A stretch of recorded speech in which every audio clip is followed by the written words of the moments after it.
Good morning, good afternoon, अस्सलाम वालेकुम, नमस्ते टू ऑल द बच्चा पार्टी। जैसे मैंने कहा था कि हम स्टार्ट करने वाले हैं फिजिक्स पार्ट से। तो आज जो सबसे पहला क्लास जो मेरा होने वाला है वो है क्लास 10 का chapter number 10, that is light. तो अब यहाँ पर सबसे पहली बात समझने की बात है, लाइट है क्या। तो लाइट को समझने से पहले एनर्जी को समझिए। हमारे पास एनर्जी, अब एनर्जी का मतलब ताकत होता है। अब ताकत ह्यूमन बॉडी में अलग अलग चीज़ है, लेकिन जब हम फिजिकल वर्ल्ड पे जब हम बात करते हैं एनर्जी के, तो एनर्जी का मतलब होता है एबिलिटी टू डू वर्क, काम करने की क्षमता। तो उसी को हम कहते हैं एनर्जी। वैसे ही हमारे पास बहुत तरीके के एनर्जी हैं। केमिकल एनर्जी जब कभी भी दो या दो से ज़्यादा एलिमेंट्स या दो से ज़्यादा कंपाउंड जब आपस में ये रिएक्ट करते हैं, तब जो एनर्जी प्रोड्यूस होता है या फिर जो जिस एनर्जी की ज़रूरत पड़ता है उसी को हम कहते हैं केमिकल एनर्जी। तो हम यहाँ पर एलिमेंट कंपाउंड के बारे में आगे चल के बिल्कुल पढ़ेंगे, तो घबराइए नहीं कि आपको यहाँ पर कोई भी चीज़ नया, सारी चीज़ें समझ में आएंगी। वैसे ही है न्यूक्लियर एनर्जी, वैसे ही है मैकेनिकल एनर्जी। तो मैकेनिकल एनर्जी हमारा यहाँ पर एक चैप्टर है वर्क एनर्जी, और क्लास 9 पे उसे हम वहाँ पर डिस्कस करेंगे, और मैक्सिमम जो क्लास 10 में है उन्हें तो ऑलरेडी पता ही है। तो अब सबसे पहली बात जब हम लाइट के बारे में बात करने जा रहे हैं, तो सबसे पहली बात समझने की ज़रूरत है लाइट है क्या। लाइट का मतलब होता है ये it's a form of energy which gives sensation of light. Sensation means हमें वो चीज़ समझ में आता है या फिर हमें वो चीज़ आसपास देखने को मिलता है। और वो करता क्या है, किस चीज़ में हेल्प करता है, वो हमें हर चीज़ विजिबल बनाता है, which and it makes thing visible to us. अगर इस पूरे कमरे में अंधेरा कर दूं तो आप मुझे देख पाएंगे? बिल्कुल नहीं देख पाएंगे। इसका मतलब क्या है कि हमें लाइट की ज़रूरत पड़ती है। तो लाइट एक एनर्जी है जो एक सेंसेशन हमें फील कराता है, और वो होता क्या है, उससे हम सारी आसपास की सारी चीज़ों को हम देख सकते हैं। अब यहाँ पर जब हम लाइट के बारे में बात करते हैं, we have different types of light. जैसे कि विजिबल लाइट होता है, ऐसे भी इंफ्रारेड होते हैं, वैसे ही यूवी रेज होते हैं, एक्स रेज होते हैं। क्योंकि देखिए, सबसे पहली बात फिजिकल प्रॉपर्टीज़ को अगर समझे लाइट के, तो कुछ चीज़ों में लाइट का जो प्रॉपर्टीज़ है वो डिफाइन होता है। जैसे कि उसके प्रोपगेशन पे, वो प्रोपगेशन में एक जगह से दूसरी जगह ये जो लाइट ट्रेवल करता है, ये किस पाथ को फॉलो करता है। दूसरी बात उसकी फ्रीक्वेंसी पे, तीसरी बात उसकी वेवलेंथ पे। तो ऐसे ही कुछ ऐसे उसके पूरे के पूरे लिस्ट हैं जिनको हम आगे चल के बहुत अच्छे से पढ़ेंगे। तो सबसे पहली बात यहाँ पर समझने की ज़रूरत है, हम यहाँ पर जो लाइट के प्राइमरी कलर्स को समझने की कोशिश करते हैं, जिन्हें हम प्राइमरी कलर्स, या फिर जो आसानी से हमें प्राइमरी कलर्स या फिर जिनके मिक्सचर से हमें different colours of light produce करने में हेल्प होता है। जो प्राइमरी कलर्स हमारे पास हैं वो है रेड, ग्रीन एंड ब्लू। सबको तो पता है रेड, ग्रीन और ब्लू क्या है, उनके कलर्स क्या क्या हैं। तो हम यहाँ पर रेड, ग्रीन और blue, this are the primary light. वैसे ही इन तीनों के कॉम्बिनेशन से, या फिर इन दोनों कोई भी है, अल्टीमेटली हो सकता है रेड ग्रीन से, हो सकता है ग्रीन ब्लू से, हो सकता है रेड ब्लू से। तो इनके कॉम्बिनेशन से हमें कुछ और सेकेंडरी लाइट मिलते हैं। उनमें से एक है सियान, उनमें से एक है मैग्नेटा, उनमें से एक है येलो। वैसे ही करके हम आगे चल के और ज़्यादा लाइट्स के बारे में बात कर सकते हैं। Is it clear? अब जो नेक्स्ट टॉपिक जो हम पढ़ने जा रहे हैं, सबसे पहले लाइट को समझने से पहले ये 3 टॉपिक को समझना बहुत ज़रूरी है। आप लाइन से क्या समझते हैं, लाइन सेगमेंट से क्या समझते हैं, और रे से क्या समझते हैं। अगर मैं स्टार्ट करूं लाइन से, आप समझते क्या हैं? तो line is basically a collection of infinite number of collinear points. Collinear points means वो सारे पॉइंट्स जो एक ही स्ट्रेट पाथ पे लाई करते हों। तो ऐसे इनफाइनाइट नंबर ऑफ पॉइंट्स के कलेक्शन को ही हम लाइन कहते हैं, जो दोनों ही एंड से इन्फिनिटी तक चलते रहते हैं। तो इसलिए हम कहते हैं infinite collection of collinear points. अब मैं अगर बात करूं लाइन सेगमेंट का, तो लाइन सेगमेंट जो है ये लाइन का ही एक हिस्सा है, लेकिन इसमें क्या है, फाइनाइट पॉइंट्स होते हैं, क्योंकि इसके दो एंड पॉइंट होते हैं। ये दोनों ही तरफ इनका एंड पॉइंट रहता है। इसका मतलब यहाँ पर क्या होंगे कि इनफाइनाइट नंबर ऑफ पॉइंट्स तो हो नहीं सकते हैं, यहाँ पर फाइनाइट नंबर ऑफ पॉइंट्स ही होंगे। वैसे ही अगर हम रे के बारे में बात करें, तो रे भी क्या है, ये लाइन का ही एक हिस्सा है, लेकिन इसका सिर्फ एक एंड पॉइंट है, और ये एक और एंड से ये इन्फिनिटी तक बढ़ता रहता है। जैसे मैंने लाइन सेगमेंट में कहा, ये इसमें फाइनाइट नंबर ऑफ पॉइंट्स होते हैं, वह अब रे में क्या डिफरेंस है कि इसमें infinite number of collinear points होते हैं। अब समझने की बात यहाँ पर है कि रे के एक एंड को हम टेल कहते हैं, और एक एंड को हम टिप ऑफ रे कहते हैं। ये बात आई थिंक आप सबको क्लियर हो गया होगा कि लाइन सेगमेंट और रे से हम क्या समझते हैं। अगर मैं सिमिलरिटीज़ के बारे में बात करूं तो लाइन और रे में सिमिलरिटीज़ क्या है कि इनमें इनका जो कलेक्शन, इनमें infinite number of collinear points का कलेक्शन रहता है। अगर मैं बात करूं कि लाइन सेगमेंट और लाइन में डिफरेंसेस क्या हैं, तो इसमें क्या है कि लाइन सेगमेंट में फाइनाइट नंबर ऑफ पॉइंट्स का finite number of collinear points का कलेक्शन रहता है और इसके 2 एंड पॉइंट होते हैं, जबकि इसमें कोई भी एंड पॉइंट नहीं होता। वैसे ही अगर मैं लाइन सेगमेंट और रे के बीच में बात करूं कि इन दोनों में, लाइन सेगमेंट और रे में, इन दोनों में क्या डिफरेंसेस हैं, तो एक ही इसमें डिफरेंसेस यही है कि इन लाइन सेगमेंट में finite number of collinear points का कलेक्शन रहता है और जबकि रे में infinite number of collinear points का कलेक्शन रहता है। और एक और डिफरेंस है कि इसमें लाइन सेगमेंट में 2 एंड पॉइंट होते हैं और इसमें सिर्फ एक ही एंड पॉइंट होता है। अब इसको समझने से फ़र्क क्या पड़ रहा है, बात को समझते हैं। यहाँ पर सबसे पहली बात, यहाँ पर रे ऑफ लाइट को समझना बहुत ज़रूरी है, क्योंकि लाइट है, एक एनर्जी है, इसका मतलब वो कहीं ना कहीं से तो स्टार्ट हुआ होगा। तो हम मानते हैं कि वो किसी एक सोर्स से स्टार्ट हुआ होगा। अगर सोर्स के बारे में बात करें तो सबसे पहले सोर्स में हम नेचुरल सोर्स के बारे में बात करें तो जैसा कि हो गया हमारा सन, इसके बाद हो गया हमारा स्टार, तो ये दोनों नेचुरल सोर्सेस हैं। तो इन नेचुरल सोर्सेज से सोचो, अगर ये एनर्जी स्टार्ट हुआ, लाइट एक फॉर्म ऑफ एनर्जी है हमें पता है, तो ये एक एनर्जी स्टार्ट हुआ। अगर सोचो एक सोर्स से सिर्फ एक रे निकले, क्योंकि इसका सिर्फ एक ही एंड पॉइंट है और वो कौन सा है, सोर्स। ये सोर्स से स्टार्ट हो रहा है और ये इन्फिनिटी तक इन ए स्ट्रेट लाइन, लाइट हमेशा ट्रेवल करना चाहता है एक स्ट्रेट लाइन पे, इसीलिए इसे हम कहते हैं ray of light. Is it clear? जो नेक्स्ट टॉपिक है इसमें कि बीम ऑफ लाइट क्या है। अब तो आप लोग खुद सोचिए कि सोर्स से कभी भी तो एक रे निकलेगा नहीं, एक लाइट का रे तो निकलेगा नहीं, उससे हमेशा देयर आर 1000 और infinite number of light rays निकलेंगे। तो वैसे ही हमें पता है light always tries to travel in a straight line. तो अगर ये भी सोर्स के बारे में बात करें तो यहाँ से सोचो कुछ नंबर ऑफ लाइट रेज एक सिंगल डायरेक्शन में ट्रेवल करते हुए आगे बढ़ रहे हैं, तो इन सारे लाइट रेज को हम मिला के कहते हैं बीम ऑफ लाइट। क्या कहते हैं? Beam of light. Is it clear? बात आपको समझ में आया सर? तो अब सबसे पहला फिनोमेना जो इस चैप्टर में हम पढ़ने जा रहे हैं वो है रिफ्लेक्शन फिनोमेना। अगर रिफ्लेक्शन फिनोमेना के बारे में बात करें तो इस फिनोमेना से आप समझते क्या हैं, सबसे पहली बात उसे समझिए। अगर हम एक प्लेन सरफेस लेता हूँ, प्लेन सरफेस का मतलब होता है अगर प्लेन मिरर जो घर में हम यूज़ करते हैं, उस प्लेन मिरर को हम बनाते कैसे हैं, वहाँ पर हम एक सबसे बेस्ट रिफ्लेक्टिंग मटेरियल, अभी मैं बताऊँगा रिफ्लेक्शन का मतलब क्या होता है, रिफ्लेक्टिंग मटेरियल का मतलब क्या होता है, उससे पहले समझिए कि एक हमारे पास एक बेस्ट रिफ्लेक्टिंग मटेरियल है जो है सिल्वर। उस सिल्वर मटेरियल को हम यूज़ करके प्लेन मिरर को बनाते हैं। अब जब हम प्लेन मिरर बना रहे हैं तो उसका एक सरफेस जो होता है एकदम पॉलिश्ड होता है, जिसके सामने आप खड़े होते हैं, और उसके पीछे वाला सरफेस क्या होता है, वो एकदम सिल्वर कोटेड होता है, जो रिफ्लेक्शन में हेल्प करता है। अगर ट्रांसपेरेंट ग्लास के बारे में बात करेंगे तो क्या होगा, हमें आर पार देखने को मिलेगा। तो वहाँ पर हम दूसरे फिनोमेना के बारे में पढ़ेंगे, that is called refraction. Light का ही एक और फिनोमेना है, वो है रिफ्रैक्शन।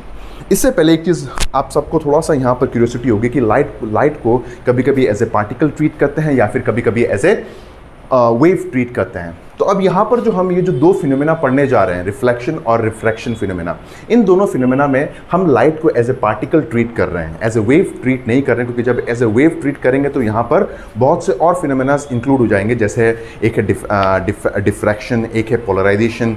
तो इन सारे चीज़ों के बारे में हम बाद में पढ़ेंगे, क्योंकि तब इंटेंसिटी को पढ़ना बहुत ज़रूरी होगा। चलो मैं इंटेंसिटी के बारे में बता दूंगा, लेकिन पहले समझो रिफ्लेक्शन फिनोमेना है क्या। अगर पहले स्टेप के बारे में बात करें रिफ्लेक्शन, तो अगर इसके हम डेफिनेशन को पढ़े तो यहाँ पर क्या कहता है, the light ray incident on a polished surface gets bounce back into the same medium. अगर मैं इस पूरे सरफेस को कंसिडर करूं, जिसका एक एंड सिल्वर कोटेड सरफेस है और दूसरा एंड पॉलिश सरफेस है। अगर मैं प्लेन मिरर को थोड़ा सा इमेजिन करने की कोशिश यहाँ पर करूं, प्लेन मिरर में क्या होता है, एक एंड बिल्कुल ओपेक होता है और एक एंड उसमें पॉलिश्ड होता है, जिसके सामने हम खड़े होते हैं तभी हमारा इमेज बनता है। अब यहाँ पर जो इमेज के बारे में है उसके बारे में मैं डिस्कस करूँगा। सबसे पहले यहाँ पर समझते हैं कि पॉलिश्ड सरफेस आपको समझ में आ गया, सिल्वर कोटेड सरफेस, क्योंकि यहाँ पर हम जो कोटिंग कर रहे हैं वो सिल्वर से कर रहे हैं, क्योंकि silver is the best reflecting material we have in our nature. तो इसके बारे में अगर हम बात करें तो सपोज करो यहाँ पर कोई एक सोर्स था, यहाँ पर क्या है, कोई एक सोर्स है जिससे लाइट प्रोड्यूस हो रहा है, लाइट एक एनर्जी है जो प्रोड्यूस हो रहा है, उसमें से एक लाइट रे हमने कंसिडर किया। जब वो एक लाइट रे एक सर्टेन डिस्टेंस ट्रेवल करके, but in a straight line, क्योंकि मैंने कहा light is a energy which tries to travel in a straight line, तो एक स्ट्रेट लाइन में एक लाइट रे जब ट्रेवल करता हुआ इस पर्टिकुलर सरफेस के या फिर इस पर्टिकुलर सरफेस के पॉलिश्ड एंड में जब भी ये टकराएगा, कोइंसाइड, जब भी ये टकराएगा, तो जिस पर्टिकुलर पॉइंट पे ये टकराएगा उस पर्टिकुलर पॉइंट को हम कहते हैं पॉइंट ऑफ इंसिडेंस। क्या कहते हैं उसे हम? Point of incidence. अब यहाँ पर ये जो तुम्हें समझना पड़ेगा कि ये नॉर्मल क्या है। इससे पहले समझो, सोर्स से जो लाइट रे इतना डिस्टेंस ट्रेवल करता हुआ इस पॉलिश सरफेस से टकरा रहा है, इस लाइट रे को हम कहते हैं इंसिडेंट रे ऑफ लाइट। मैंने इतना बड़ा लिखा नहीं है, सिर्फ किसी किसी बुक में डायरेक्टली इंसिडेंट रे कहते हैं या फिर हम इसे इंसिडेंट रे ऑफ लाइट भी कहते हैं। अब यहाँ पर यह बात समझने की ज़रूरत है कि यहाँ पर नॉर्मल और इंसिडेंट रे के बीच जो एंगल बनता है उसे हम कहते हैं एंगल ऑफ इंसिडेंस। इससे पहले इस पर्टिकुलर पॉइंट को समझो, नॉर्मल क्या है। नॉर्मल है कि नॉर्मल एक ऐसा लाइन है जो सिर्फ पॉइंट ऑफ इंसिडेंस पे ही बनता है। ये नॉर्मल एक ऐसा पॉइंट है जो सिर्फ पॉइंट ऑफ इंसिडेंस में ही बनता है, और ये जो नॉर्मल है ये हमेशा उस पॉलिश सरफेस के जिस पॉलिश सरफेस को आपने कंसिडर किया हुआ है उस पॉलिश सरफेस से ये हमेशा 90 डिग्री एंगल पे ही बनता है। Is it clear? Means normal is always perpendicular to the polish surface. Is it clear? तो अब यहाँ पर नॉर्मल और रिफ्लेक्टेड रे के बीच जो एंगल बन रहा है उसे हम कहते हैं एंगल ऑफ इंसिडेंस। इसका मतलब क्या है?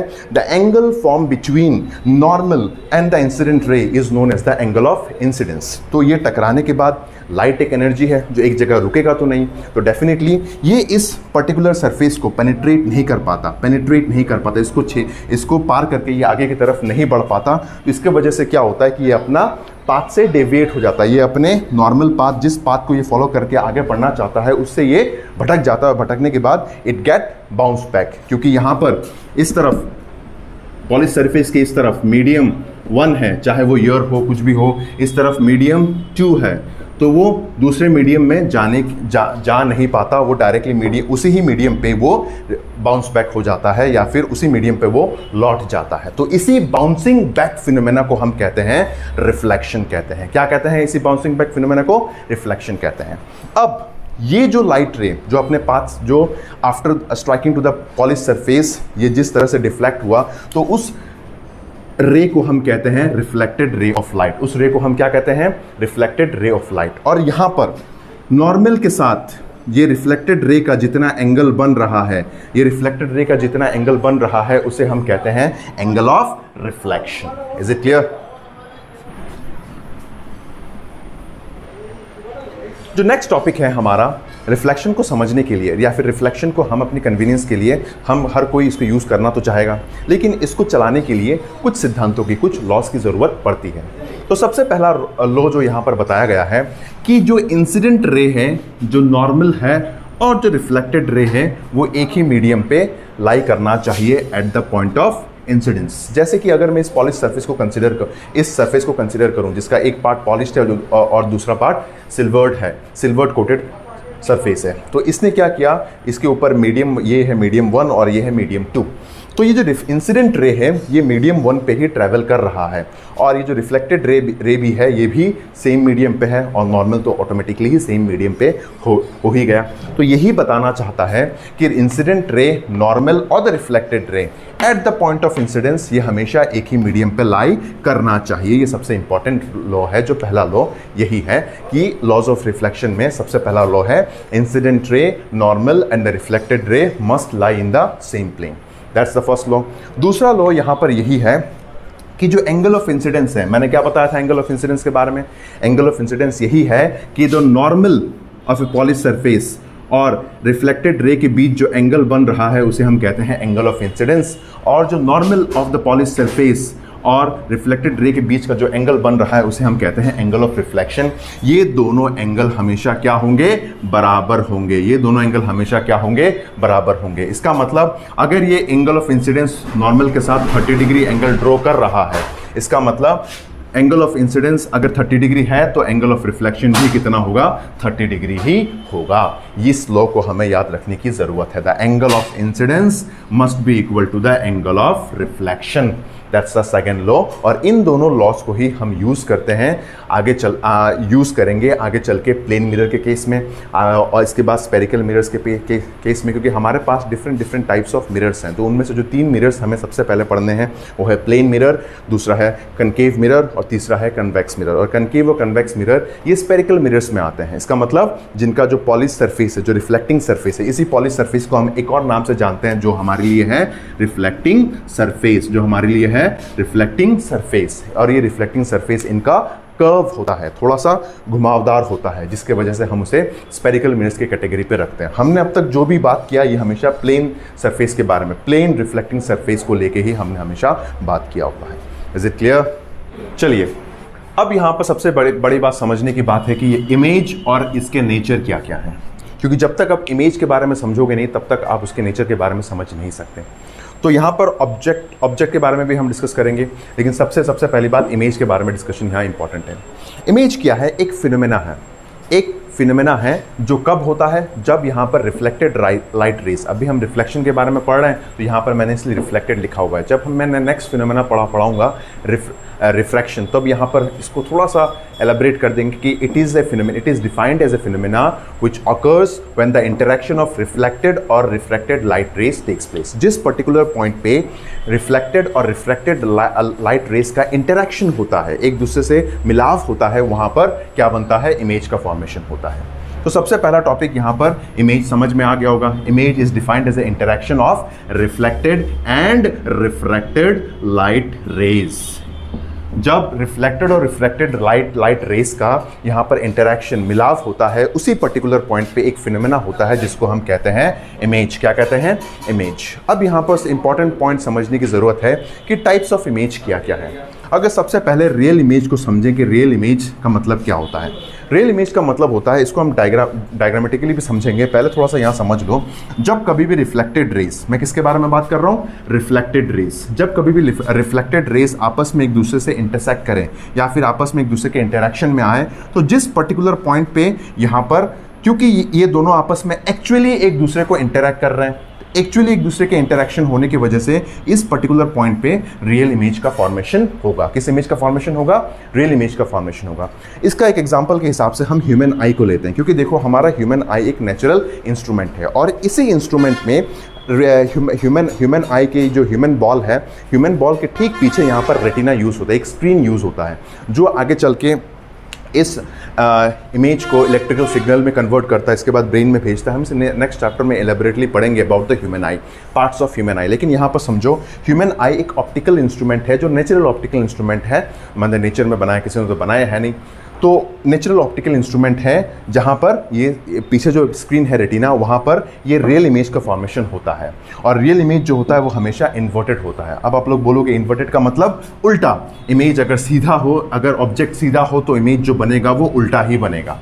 अब यहाँ पर सवाल होगा, सर हम तो किसी को उल्टा देखते नहीं हैं, हम तो सीधा ही देखते हैं। यहाँ पर समझने की बात है, स्क्रीन पे उल्टा इमेज ज़रूर बन रहा है, लेकिन उसको हमारा ब्रेन भी रीड कर रहा है और ब्रेन के रीड करने की वजह से वो हमें सीधा प्रतीत होता है, सीधा दिखाई देता है।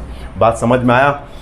वैसे ही है वर्चुअल इमेज। वर्चुअल इमेज में क्या क्या होता है कि रिफ्लेक्टेड रेस आपस में एक दूसरे में एक्चुअल में इंटरेक्शन नहीं करते, ऐसा प्रतीत होता है, ऐसा दिखता है कि ये आपस में एक दूसरे से मिल रहे हैं, आपस में एक दूसरे से इंटरेक्ट कर रहे हैं।